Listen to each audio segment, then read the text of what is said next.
उसे ऐसा मर्डर करना था जो कत्ल ही न लगे बल्कि एक आम मौत लगे, और उसने वैसा ही मर्डर कर डाला। एक शख्स के पेट में अचानक दर्द उठा, उसे अस्पताल में भर्ती करवाया गया, मगर उसके शरीर की धड़कन से लेकर कई एक ऑर्गन अचानक ही फेल हो गए और फिर उसकी मौत हो गई। लेकिन ये कोई आम मौत नहीं थी, इसके पीछे थी गजब की साजिश, वो साजिश जिसे खुद उसकी पत्नी ने अंजाम दिया। उसने पूरे 7 महीने तक साजिश रची और 2 महीने तक लगातार कत्ल करती रही।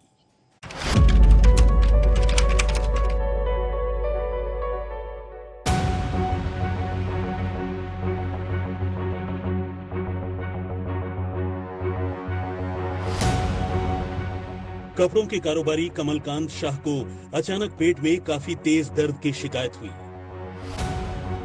पहले तो घर वालों ने इसे मामूली परेशानी ही समझा और डॉक्टर के पास गए। डॉक्टर ने भी अपने तौर पर दवाएं दी और उन्हें घर जाकर आराम करने को कहा। लेकिन राहत की बात तो दूर, उनकी परेशानी बढ़ती चली गई और आनन फानन में उन्हें अस्पताल में भर्ती करवाया गया। लेकिन किस्मत का खेल देखिए कि इसके बाद वो कभी ठीक ही नहीं हुए और आखिरकार करीब 1 महीने बाद 19 सितंबर को मल्टी ऑर्गन फेलियर की वजह से 46 साल के कमलकांत की जान चली गई। कमलकांत कपूर चंद शाह, एज 46 इयर्स। इसको 3/9 को बॉम्बे हॉस्पिटल शिफ्ट किया था। पहले 4 दिन इधर था क्रिटिकल अंधेरी में, तो वहाँ से उसको बॉम्बे हॉस्पिटल 3 तारीख को शिफ्ट किया था, 3 सितंबर को। तो वहाँ पे उसका दिन ब दिन तबीयत खराब होती जा रही थी, तो डॉक्टर उसका डायग्नोसिस कर रहे थे।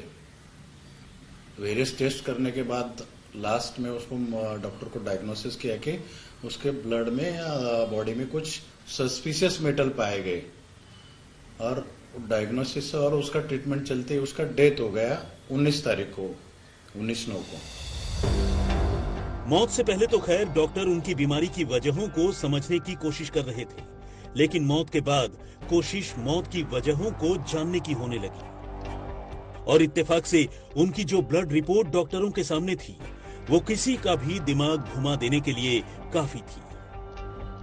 डॉक्टरों ने पाया कि कमल के खून में मेटल यानी धातु की मात्रा काफी ज्यादा थी, जी सामान्य से 100 गुना ज्यादा, और इनमें भी 2 धातुओं की मात्रा कुछ इतनी ज्यादा थी जो इंसानी शरीर के लिए न सिर्फ बेहद घातक होते हैं बल्कि ऐसे धातु के किसी भी इंसान के शरीर में पहुंचने पर उसकी मौत तिल तिल कर होती है। कमल के खून में भी आर्सेनिक की मात्रा 400 गुना ज्यादा थी, जबकि थैलियम की मात्रा 365 गुना ज्यादा। अब इन दोनों धातुओं की इतनी बड़ी मात्रा अपने आप में शक पैदा करने वाली थी। ऐसे में डॉक्टरों के साथ साथ कमल के नाते रिश्तेदारों को भी उनकी मौत पर शक होने लगा। इन हालात में बात पुलिस तक पहुंची और शव का पोस्टमार्टम करवाने का फैसला लिया गया। इस बीच परिवार में हुए एक और मौत को लेकर भी शक गहराने लगा था। असल में कमल की मां सरला देवी की भी ऐसी ही रहस्यमयी हालत के बीच 13 अगस्त 2022 को मुंबई के कोकिलाबेन धीरूभाई अंबानी अस्पताल में मल्टी ऑर्गन फेलियर की वजह से ही मौत हो गई थी। अब सवाल उठने लगा कि क्या इन दोनों मौतों का भी आपस में कोई रिश्ता है? मामले की जांच पुलिस अपने हाथ में ले चुकी थी। पुलिस ने कमल की पत्नी काजल के साथ साथ परिवार के दूसरे लोगों से भी पूछताछ शुरू की और इस कोशिश में पुलिस को कई चौंकाने वाली बातें पता चली। पुलिस को कमल की बहन कविता ने बताया कि उनकी भाभी कमल के अस्पताल में भर्ती रहने के दौरान ही उनके भैया के पैसों और अकाउंट के बारे में लगातार जानकारी जुटाने की कोशिश करती रहती थी। इसके बाद जब कमल की मौत हो गई तो वो फौरन ही उनके लाइफ इंश्योरेंस के बारे में पता करने लगी।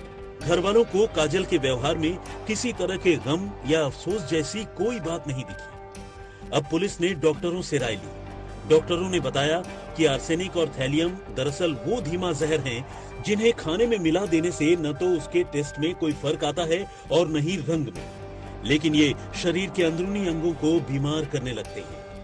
अब सवाल ये था कि अगर परिवार में सभी एक ही साथ रहते थे, साथ खाना खाते थे, तो फिर सिर्फ कमल के शरीर में ही ये चीजें इतनी बड़ी मात्रा में कैसे पहुंची? उसके जो रिलेटिव थे, बहन और डिसीज के बहन और उसके रिलेटिव, उनको ये डायग्नोसिस मालूम होने से उनको शक आ गया कि उसमें कुछ गलत किया गया उसके साथ, वो डिसीज के साथ, तो उसमें उसका डेथ हुआ है। तो उन्होंने वो कंप्लेंट दाखिल किया सांता क्रूज पुलिस स्टेशन में। साइमल्टेनियसली उसका इन्वेस्टिगेशन फास्ट होने के लिए उन्होंने सुपेरियर ऑफिसर को भी इन्फॉर्म किया। शक कमल की पत्नी काजल पर लगातार गहराता जा रहा था। अब पुलिस ने काजल की सीडीआर यानी कॉल डिटेल रिकॉर्ड निकलवाई और इसी सीडीआर की जांच में जो कहानी निकलकर सामने आई उसने पुलिस वालों को चकरा दिया। कमल की बीवी काजल लगातार हितेश जैन नाम के एक शख्स से लंबी बातें किया करती थी। अब पुलिस ने हितेश के बारे में पता करना शुरू किया। अब पुलिस ने न सिर्फ काजल से बात की बल्कि उसे सख्ती से पूछताछ की।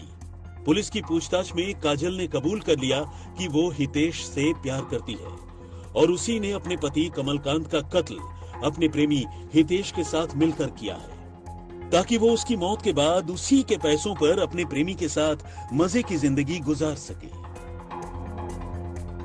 पुलिस की पूछताछ में काजल ने अपने पति कमलकांत को खाने में आर्सेनिक और थैलियम की खुराक मिलाकर देने की बात कबूल कर ली और बताया कि इसके लिए उसे उसके प्रेमी हितेश ने ही आइडिया दिया था। असल में कमल और हितेश दोनों बचपन के दोस्त थे। काजल की अपनी शादी से करीब 10 साल पहले कमलकांत से दोस्त हितेश ने मुलाकात करवाई थी, लेकिन इत्तेफाक से शादी के बाद कमलकांत और काजल में अनबन होने लगी। दोनों एक दूसरे से दूर जाने लगे और हितेश लगातार काजल के करीब आने लगा। बीच में काजल अपने बच्चों के साथ पति का घर छोड़कर चली गई थी, लेकिन फिर प्लानिंग के तहत 15 जून को वापस अपने ससुराल लौटी और पति और सास को खामोशी से जहर देने लगी। इस तरह 7 महीने की प्लानिंग के बाद आखिरकार जहर ने 2 महीने तक अपना असर दिखाया और कमलकांत की जान चली गई।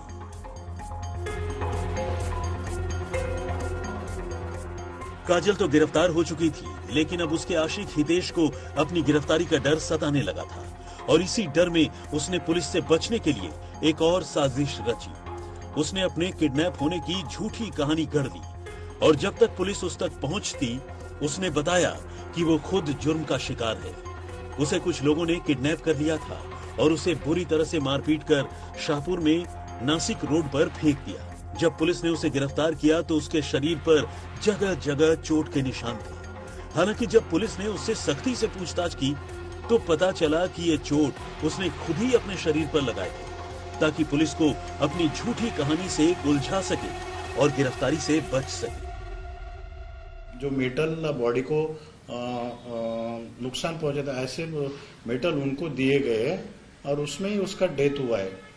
तो वो कंक्लूजन एनालिसिस और इन्वेस्टिगेशन के दौरान जो कंक्लूजन निकला उसके तहत हमने 1 तारीख को मर्डर और उनको विषारी धातु देने का और ये कट रचना उसको प्लान करना, उसका तहत 3 कलमों के तहत हमने ऑफेंस रजिस्टर किया और साइमल्टेनियसली उनको इवनिंग में अरेस्ट कर लिया।